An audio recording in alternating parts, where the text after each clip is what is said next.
Good morning friends, welcome back to our channel. We have already started our chapter number 5, that is about arithmetic progression. Today we are about lecture number 7, exercise 5.2. Look at the question number 12, what exactly given here and what we have to do here. Two EPs have the same common difference. The difference between their 100th term is 100. Then what is the difference between their 1000 term? Friends यहाँ पे दो arithmetic progression की बात चल रही है और उस दो अरिथमेटिक प्रोग्रेशन का डिफरेंस सेम बोला हुआ है. डिफरेंस में कोई चेंज नहीं है, कॉमन डिफरेंस सेम है. और दूसरी ये बात बताई है कि जो दो अरिथमेटिक प्रोग्रेशन है 1 and 2, उन दोनों के 100 टर्म्स जो है दोनों के, उनके बीच का डिफरेंस कितना दिया हुआ है 100. तो उसी सेम एपी के 1000th टर्म के बीच का डिफरेंस कितना होगा, that we have to define. Okay, तो first we will assume that what are the two APs. पहले दो एपीज को एजम सपोज कर लेते हैं, हम देखते हैं. Let small A and capital A R the first term of 2 EP. Friends यहाँ पे दो अरिथमेटिक प्रोग्रेशन की बात चल रही है. तो फर्स्ट अरिथमेटिक प्रोग्रेशन का फर्स्ट टर्म को मैं स्मॉल ए से डिनोट कर रहा हूँ, दूसरी EP के फर्स्ट टर्म को मैं कैपिटल ए से डिनोट कर रहा हूँ. ठीक है, एंड कॉमन डिफरेंस सेम बोला हुआ है, तो and D be the common difference. ठीक है, दो अरिथमेटिक प्रोग्रेशन में मैंने सपोज कर लिया है कि फर्स्ट अरिथमेटिक प्रोग्रेशन का फर्स्ट टर्म ए है, दूसरे अरिथमेटिक प्रोग्रेशन का फर्स्ट टर्म कैपिटल ए है, और दोनों का डिफरेंस क्या है डी मैंने मान लिया क्योंकि वो कॉमन है. फर्स्ट टर्म अलग अलग था इसलिए मैंने स्मॉल ए और कैपिटल ए से डिनोट किया है. अब चलते क्वेश्चन की ओर. क्या बोला है, the difference between their 100th term. तो 100th टर्म मतलब फर्स्ट ईपी के 100 टर्म को सपोज करो मैं T100 बोल रहा हूं, फर्स्ट ईपी. ठीक है, डिफरेंस बोला है तो T100 और इसको डैश कहता हूं इक्वल टू 100. फ्रेंड्स देखिए मैंने क्या लिखा है, the difference between 100th term of 2 AP is 100. तो फर्स्ट अरिथमेटिक प्रोग्रेशन का 100th टर्म मैंने डिनोट किया T100 फर्स्ट एपी का. सेकंड एपी का भी 100th टर्म मुझे लिखना था, अगर T100 लिख दूं तो दोनों सेम हो जाएगा, इसलिए मैंने डैश किया है. कोई भी सिंबल डाल सकते हैं, ये अलग हो गया. ये फर्स्ट अरिथमेटिक का 100th टर्म है, ये दूसरी एपी का 100th टर्म है, और उनके बीच का डिफरेंस कितना दिया हुआ है 100 दिया हुआ है. यहां तक की बात हो गई हमारी कि 100th टर्म के बीच का डिफरेंस कितना है 100 है, मैंने लिख दिया. अब हमें जनरल फॉर्मूला तो वी नो दैट, राइट. देखिए ये फर्स्ट अरिथमेटिक प्रोग्रेशन है, तो T100 Tn वाला फॉर्मूला याद करो, Tn equal to a plus n minus 1 into D.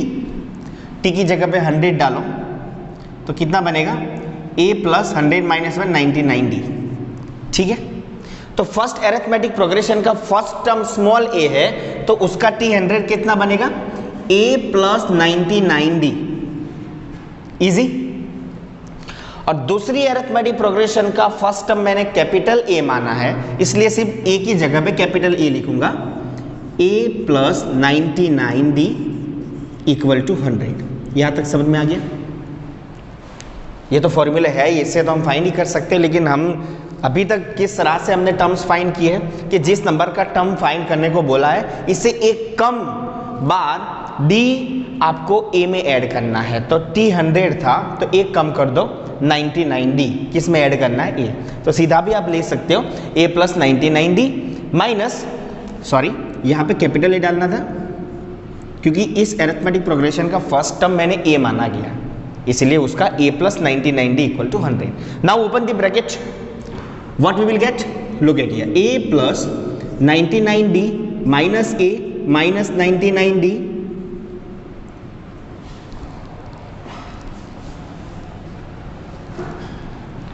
A99D equal to 100। ठीक है फ्रेंड्स, ब्रैकेट ओपन कर लिया तो दोनों माइनस हो गए, minus A minus 99D। Now look at here, plus 99D and minus 99D will be cancel, so this will be cancel. So what I got A minus A equal to 100. I got the value, the difference between first term, A minus A equal to 100. Now what we have asked? We have asked to find the difference between their 1000 term. It means हमें क्या find करना है? T1000 minus T dash 1000, ये हमें find करना है। उस दो अरिथमेटिक प्रोग्रेशन के 1000th नंबर के जो टर्म है उनके बीच का डिफरेंस फाइंड करना है, राइट? तो चलिए T1000 को मैं क्या लिखूंगा? फर्स्ट EP है तो स्मॉल a प्लस 999D। इसी तरह से ये फॉर्मूला से ये वैल्यू आपको मिल जाएगी। If you put n equal to 1000 then you will get a plus 999D। ठीक है, माइनस यहाँ पे ब्रैकेट कर लेता हूँ और इसका सेकंड EP का फर्स्ट टर्म कैपिटल A था तो कैपिटल A लिखा plus 999D। Easy, open the bracket, what we will get? A plus 999D minus A minus 999D। Okay friends, look at here, 999D plus and 999D minus, that will be cancelled, and what is left? Remaining thing is A minus capital A, and we know that what is the value of A minus A from first equation. Look at here, from first equation easily we can say that is also 100, right? It means we have given two APs having same common difference, and we are asked, we are given already that the difference between their 100th term is 100, and we are asked to find the difference between their 1000th term. So by this way we got A minus A 100, right? And the difference between their 1000 term is also remain same, that is about 100. Okay, I hope you got the entire topic. Thank you. Okay friends, look at the question number 13 of the same exercise 5.2. What is given? How many 3-digit number are divisible by 7? हमें find करना है कि कितने number है ऐसे 3 digit वाले जो 7 से डिविजिबल है। तो friends, first we have to make the list of numbers which are divisible by 7, and later on we will find the number of digit या how many numbers are there which are divisible by 7. Later on we will find that, but first we will list out those number which are divisible by 7. तो 3 digit के friends number बोले गए हमें, तो 3 digit के number कहाँ से चालू होते हैं? 100 से चालू होते हैं। थोड़ा रफ करते हैं यहाँ पे, 100 से चालू करते हैं। 3 डिजिट का तो वही है। क्या 100 कंप्लीटली डिविजिबल बाई 7 है? नहीं है। इसके बाद आप चेक करोगे 101, आपको नॉर्मल डिवीजन से चेक करना है। कंप्लीटली डिविजिबल बोला है मतलब रिमाइंडर क्या होनी चाहिए? 0 आनी चाहिए। तो by similar way you will get 5105। ये नंबर जो है वो कंप्लीटली डिविजिबल बाय 7 है। 3 नंबर में सबसे 3 डिजिट में सबसे पहला नंबर आता है 105। ओके, तो फर्स्ट नंबर आपका मिलेगा 105, फिर लेटर ऑन 7 से डिविजिबल बोला है तो डिफरेंस कितना ऐड करना है आपको? 7 ऐड करते जाना है। तो 105 में आप 7 ऐड करोगे तो यू विल गेट 112, इसमें 7 ऐड करोगे तो यू विल गेट 119। इस तरह से ये एपी चलती रहेगी। लेकिन फ्रेंड्स आपको लास्ट नंबर भी फाइंड करना पड़ेगा क्योंकि 3 डिजिट में ही 3 डिजिट तक ही आपको जाना है। 4 डिजिट वाला आपको इसमें काउंट करना नहीं है। तो लास्ट में कौन सा सबसे बड़ा नंबर आएगा? 999, क्योंकि इसके बाद तो 1000 आ रहा है, वो 4 डिजिट का हो रहा है, वो हमें नहीं लेना है। तो मैक्सिमम सबसे बड़ा नंबर जो 3 डिजिट वाला है वो 999 है। क्या वो 7 से डिविजिबल है? चेक करेंगे, ये नहीं होगा। 997 नहीं होगा। लेटर ऑन आपको लास्ट नंबर मिलेगा 994, सबसे बड़ा 3 डिजिट वाला नंबर, और वो 7 से डिविजिबल हो ऐसा आपको मिलेगा 994।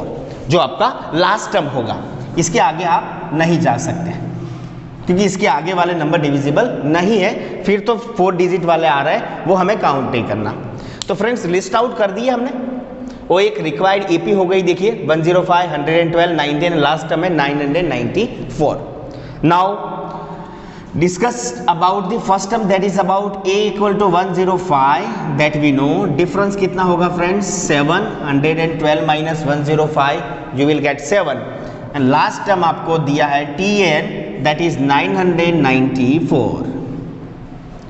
ओके, लिस्ट आउट कर दिया, अरिथमेटिक प्रोग्रेशन बना दिया। अब आपको पूछा है कि ऐसे कितने नंबर हैं, आप 105 से चालू करो 994 तक, बीच में कितने नंबर है जो 7 से डिविजिबल है। अगर गिनने बैठेंगे तो काफ़ी टाइम जाएगा हमारा, इसीलिए तो हमारे पास अरिथमेटिक प्रोग्रेशन का चैप्टर है जिसमें फॉर्मूला से हम इजीली फाइंड कर सकते हैं। ठीक है, तो चलिए tn का फॉर्मूला लगाते हैं जो हम जानते हैं। Now tn equal to a plus n minus 1 into d। ठीक है, what is tn? That is 994। Friend इसमें ये भी याद रखना कि हमें फाइंड क्या करना है, हमें n की वैल्यू फाइंड करनी है, बिकॉज पूछा है हाउ मेनी 3 डिजिट नंबर, मतलब we have to find the value of n। Okay, so 994 equal to a कितना है 105 प्लस n माइनस 1, डिफरेंस कितना 7। ठीक है, सिंप्लीफाई करते हैं। 994 equal to 105 plus 7n minus 7। ठीक है, thus 994 equal to 105 minus 7, 98 plus 7n, 90n को वहां ले जाओ, तो 7n equal to 994 minus 98। Easy? Okay friends, 994 equal to 105 minus 7, that will be 98 plus 7। So now 7n equal to 994 minus 98, and then the subtraction will be 896. Okay, then we will find n equal to 896 by 7. So we will get n equal to, when we will divide 896 by 7, then we will get n equal to 128. It means friends, we have 128 numbers which are having 3 digit and also divisible by 7. Okay, so we got n equal to 128. Then whenever we have give such kind of example, either they are multiple of 5 or multiple of 4 or multiple of 11, whatever we have given, and here whatever numbers are given, either it is 2 digit, 3 digit, 4 digit, but we will follow the same method and we will try to find the answer. Okay, I hope we got the entire topic. Thank you.